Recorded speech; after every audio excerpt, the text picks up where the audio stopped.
I have news for Europeans. You lost the arms race by a knockout. You are behind the weapon generations by 2 generations, not 1, but by 2. And so they don't have resources, they don't have industrial wherewithal, and the only thing they can do now is to grab or hold on, at some things which they still have, like Airbus, they can do Airbus. They still have this residual, expertise and wherewithal to do that. But other than that, even Ben Hodges, of which I hope to speak on the first, so today didn't work out. So he admitted, because his background was actually when he was growing up as an officer in the logistics. Even he admitted, surprise, surprise, that he said, logistically NATO cannot perform. Wow. The whole, common sense, from Mr. Hodges, that, yeah, correct. Russians are not idiots. Again, as I already stated, there is a whole department, directorate in the general staff, which know what is the logistics of NATO in Europe. It's not done for the war. While NATO was more or less defensive alliance in 1960s, 1970s and all that, when British had the Army of the Rhine, they had the Bundeswehr and all this. Everybody was supposed to fight in their own places, with the exception, obviously, of the occupation forces, which are United Kingdom and United States. But it was defensive, and at least it wasn't required that long lines of communications. Everything was prepositioned, and yeah, there was the total different technological paradigm at that time. Today, how they want to fight? How they going to deliver force? And I can sit here and I approximately can say that what will be required for NATO to survive first 2 weeks if they want to fight Russia, let's say in Ukraine. That will be interesting without going nuclear, because they will be annihilated. But they don't have it. They just don't. And we can sit here and dog the Europeans. We can dog the Ukrainians, which we'll do here in a second, because they're opening their mouth to deserve it. But you have to also add the United States into that, because whatever Rubio said, whatever Trump is saying, they seem to be totally disconnected from reality. And that headline that Gary again just put up there, which has a date of 6 hours ago. Apparently, the U.S. has changed their mind on some things and have gone more in the direction of Zelensky, which might help explain why he made this cocky statement earlier today. Occupied territories remain occupied. And that means Russia remains a criminal state. Today, almost 70 parliamentary delegations are present. And if parliaments in Europe, in the world, do not close their eyes to this, then no one will.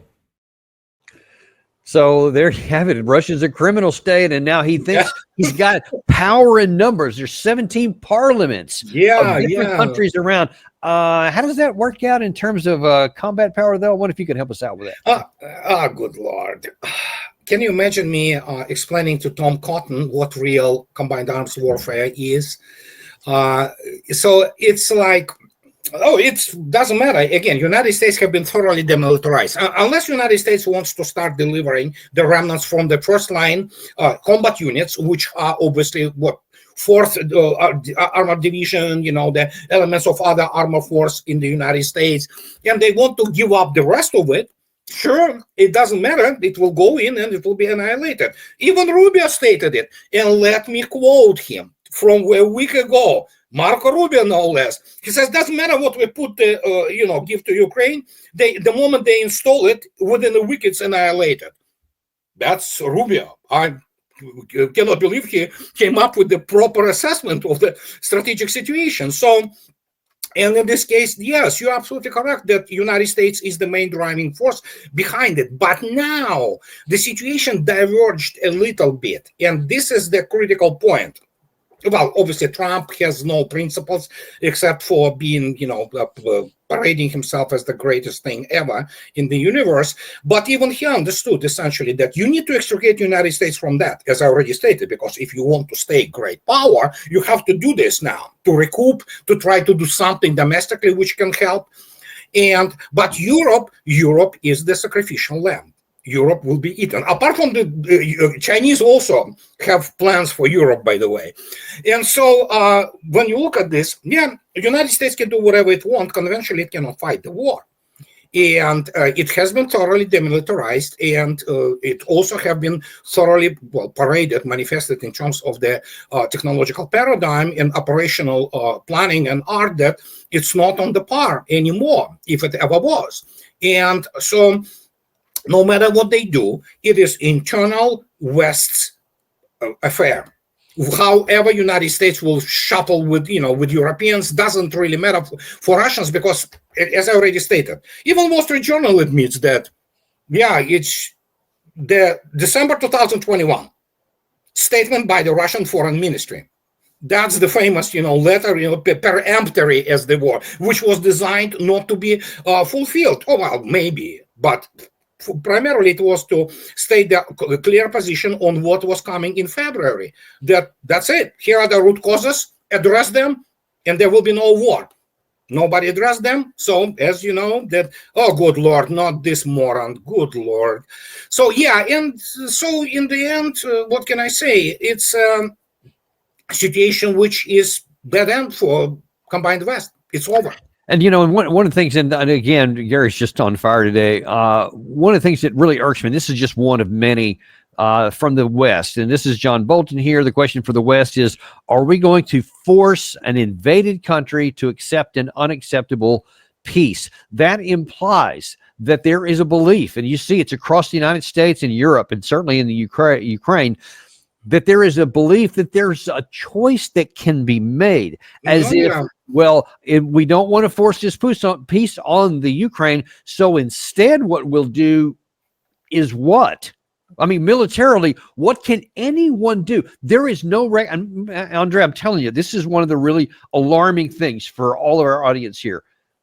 There is apparently an actual belief in the West, not just rhetoric, but actual belief that we can just choose to win this war if only we want to, and that Russia somehow will submit to this or be compelled into terms of our with. But tell me if I'm missing something here. I don't even see the theoretical possibility that there's anything we have that we could apply that would change the calculation in Moscow. Well, you see, that's the problem, because you are a military professional with the combat experience, with a proper, experience serving into, at that time, one of the best armies in the world. And the United States did have, at that time, one of the best armies in the world, if not for a short period of time, the best, especially when Russia was basically drowning in the 1990s. It was the first army in the world. So, but the point is that you cannot explain to them. That's the whole point. Yeah, they have belief. The problem is, I can have belief that I'm Superman. Let me get on the roof of my house and fly. Listen, I need obviously the proper trunks and a blue attire and things like that, and cape. So, but other than that, it doesn't matter what they say. You're absolutely right. They're shaking the air, because John Bolton, even the bunch of the people in, especially those two starting up over, generals and Pentagon, they have no clue. And yes, you're stating correct problem and question. What can they do? What? They're going to send what? 4th Armored Division or 2nd Division into, so how long it's going to exist there, under present condition, and with the United States military having no viable air defense, no viable air force which can actually operate within the modern environment. And so, okay, what else? Do they want to start the Third World War? That's why I voted for Trump.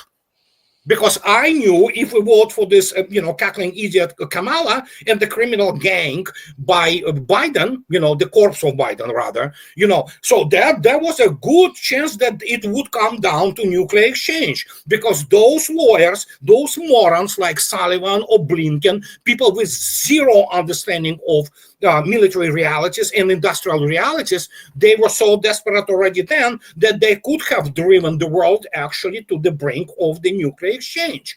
That is why we went for Trump. Now we know who Trump is now, don't we? So, but at least there is some group in his administration, which haven't been the case with Biden administration, which understands the ramifications.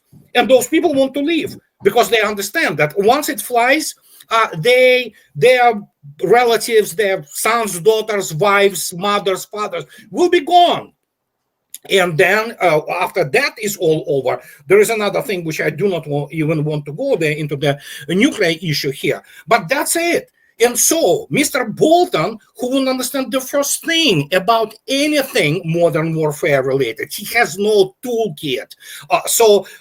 Yeah, they have to continue to, shake the air, to purge this hot air, talking about that, oh yeah, we have the choice. No, you don't. And that's it. And before I let you go here, I want to ask one last thing from a perspective. You've written a lot of books on the military. You understand both tactics, operations, and strategic ramifications. And you already talked about the disparity, but in the East and the West here. There was something we talked about a little bit earlier today. I want to play you a short video from Alex from History Legends, who was analyzing an article that he found in again, the BBC, and in this case, BBC was accurately reporting, as you'll see in a second, about a military exercise, a training exercise I think it was conducted it was either in Poland or in the Czech Republic, but it included both Pole and Czech leaders. Okay. Yeah. They were training some new recruits from the Ukrainian side. This is in October. And I'm going to let him talk for himself, but I'm just going to, even without any more setup, I want you to analyze what he's found about the training from the West. Watch this.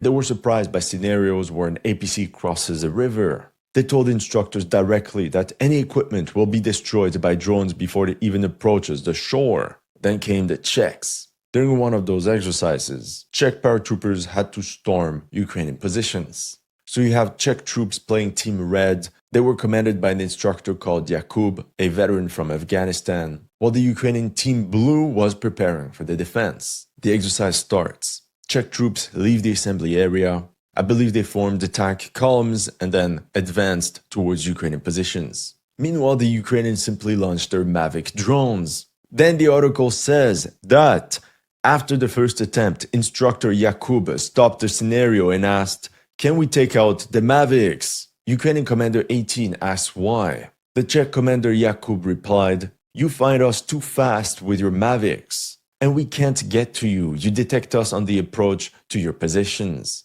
Wow. That's Western NATO troops thinking that they're helping the Ukrainians prepare for modern war. What does that tell you about the actual training for NATO troops? Well, General von Riper, Millennium Falcon 2002. And we all know what happened there. He just freaking destroyed the Blue Force. Next morning, they come back to this war games. They reset everything back and say, "Oh, we have additional life," like in the game. It's like he turned around and said, "Screw you, people," because that's what was happening always. Well, I don't know why this guy, where he was sleeping under what stone for the last 20 years, 25 actually. But even my friend Stas Krapivnik, a major, he served at the staff of the 18th Air Corps in the U.S. Army. He lives in Russia now. He said, "Yeah, we did the thing, the 82nd, 101st, and I don't remember what other division was in this corps, against the Russian tank army." He said, "Oh my God, are you kidding me? Light cavalry is actually fighting tank army." And he said, in 2010. And he said, next morning we come in and it's like, what happened? They have now again to the 100% strengths. They all replenished, no losses. Everything is in there. It's like, what the hell, man? And so that was already then. Now, if you go to my last video yesterday, I put the Business Insider from 2023. It's Business Insider. In order for me not to be accused of being pro-Russian or Russian rah-rah or biased, the officers of Ukrainian army, after what they encountered in this famous counter-offensive 2023, and I quote, you can find this, it's all over the place, we have to discard all this NATO training because if we would fight as Americans taught us, we would be dead by now. They come back to the good old combat manuals. And now anybody who thinks that you can build your battalion into the company columns, and then you have the company columns into the platoon columns and approach this in the security zone, I have a breach to sell them. They don't understand what modern net-centric warfare is, what recon fire and recon strike complexes are, and that the field is monitored 24/7, every minute. You probably saw this thing about the wounded Russian guy. He had the assert, the radio station. He has this thing, and the drone tells him, and he has this leg, well, pretty seriously wounded. So he crawls back into the building. And the guys, drone operator, say, okay, you have 2 Yukis coming in. You can find it. This video is there. So those Yukis run into this thing, into this building and take the position there while the Russian guy sits behind them. And then once he saw it, 2 shots, gone. And, after that, he is extricated and taken care of immediately, and he's fine. So this is how the war is fought today, and obviously you can do those columns, but do you want to, if you need to conduct the operations within the operational and strategic framework which exists today in the front line? No, you want to physically kill the rest of the Ukrainian force. And I constantly repeat Alexander Svechin's from his magnum opus strategy that taking the territory is a necessary evil. You have to do it. But you do it only to kill your enemy. And then, of course, depending on what is the political outcome, you judge it as being liberated and part of your acquisition, which is happening right now, essentially. And Russians essentially pushing out the rest of whatever's left of this army to the borders and beyond the borders of the 4 new territorial oblasts of Russia, which is, of course, Kherson, Zaporozhye, Donetsk, and Lugansk. Lugansk is fully liberated. Donetsk is about to. So, and that's the war. That's modern war. It's 24/7. ISR all over the place. You communicate on the level of platoon. You can report immediately to the Army Corps if you have to. So. Yeah, that's one of the things that troubled me so much about that report from Alex on this article, because that implies that the lessons that were painfully learned in 2023, the things that didn't work on the field, especially in combined arms operations in the Bradley graveyard, as everyone came to know later, none of those lessons have been learned because we're still trying to teach them. That is shocking to me. Well, but I mean, what else can they do? How many? They can change, man. They can recognize the reality and well, evidently they don't. Yeah, I know, but listen, that's the problem. My favorite article from the Military Review from 2023, I believe, by Mr. Herrera. Wonderful review, outstanding actually, about Auftrags tactic, which United States wanted to copy to own detriment. I can send it to you. It's wonderful, and it explains how they just absolutely stuck in this rut. They don't understand what is happening, and there are so many things which are, for example, they were copying Germans, and he was asking the very, poignant question: if Germans, if Wehrmacht was that good, why did they lose? This is just obvious thing to ask, but no. And this is United States now is paying the price essentially through the also officer corps, through all those war colleges and general staff and command colleges, and that it was written for NATO by Wehrmacht generals. They shaped the views on the combined arms warfare of NATO. I mean, again, I will repeat the fact which is well known. Mr. Manstein and Mr. Hauser, among many other Wehrmacht generals, were officially employed by the U.S. Department of War, if you wish. So they wrote those histories, they wrote those things, they wrote those operational manuals. And when you look essentially today at the Army doctrinal publication, ADP, FM 3-0, you look at this, it's like, oh yeah, that is all nice if you play the computer game. The problem is, where do you see those long-range fires? How do you deploy them? What to do with those assembly areas when For example, Russians see it 24/7. And this is the targeting. How do you deploy your brigade? How you spread it in order for it not to be annihilated? And so it's just, you look at this like, good Lord, you have to throw it away because it's written for who knows what kind of war.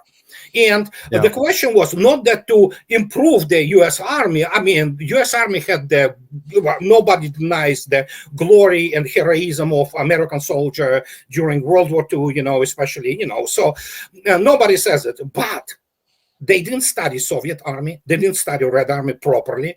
The only guy I know, apart from obviously geniuses, best, not only American, one of the best global military historians are, of course, Colonel David Glantz and Lieutenant Colonel Jonathan House, who wrote this fundamental work. Even that work suffers a little bit, but at least it's like proper professional view of things. But when you look attentively at how it is being taught, especially British, good Lord, when you read this guy, Anthony Beaver, he's not military, he graduated, good Lord. I mean, the guy is the falsifier, he writes all kinds of political crap, and even Glantz and House, they stated, in 2005, they stated that basically everything was shaped by the Germans. And they presented Russians like this, waves of which is complete garbage. It's just good Lord. And so there you go. And we have the situation, and it continues. And until is there cultural DNA? Can cultural DNA be changed? It can, but nobody wants that. I certainly don't want that. If the United States sustains catastrophic defeat on proper United States proper geographically, God forbids, nobody wants that. Right. But that's the only thing which is going to change it. But they will continue, especially the way the whole thing is set up, they will continue to live within this paradigm. And some people, very many people actually, American officers like yourself and senior officers who went through and they saw things, and they say, well, no, that's not right. They're not going to be allowed anywhere the levers of the power and influence. As simple as that. Yeah, I've seen that play out for sure. Personally, we know your story. We know your story really well, man. Yeah, almost accidentally got in there, but then they found out, apparently. Yeah. Well, listen, we'll have to wait and see how this is going to play out. I mean, we know generally how it's going to play out. We just don't know the specifics, and it's just so agonizing that it's going to mean a lot more people have to unnecessarily die, and that's just what just that's what makes it so anguishing to me to watch. All these great European leaders, so-called, and oblivious to the human cost on the ground at their actions. But they're psychopath. And that will eventually be excoriated and exposed, but it'll come at a high cost, and we regret that. But we here, and thankfully you as well, are nothing but providing ammunition and evidence and truth.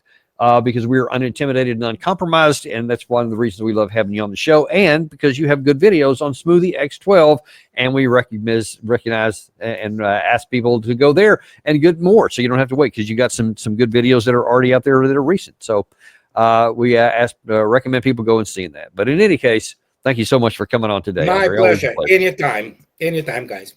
Bye-bye. And we thank you very much, too. Be sure and like and subscribe if you haven't done that. That helps us out more than you may know. And we'll look forward to seeing you tomorrow on the Daniel Davis Deep Dive.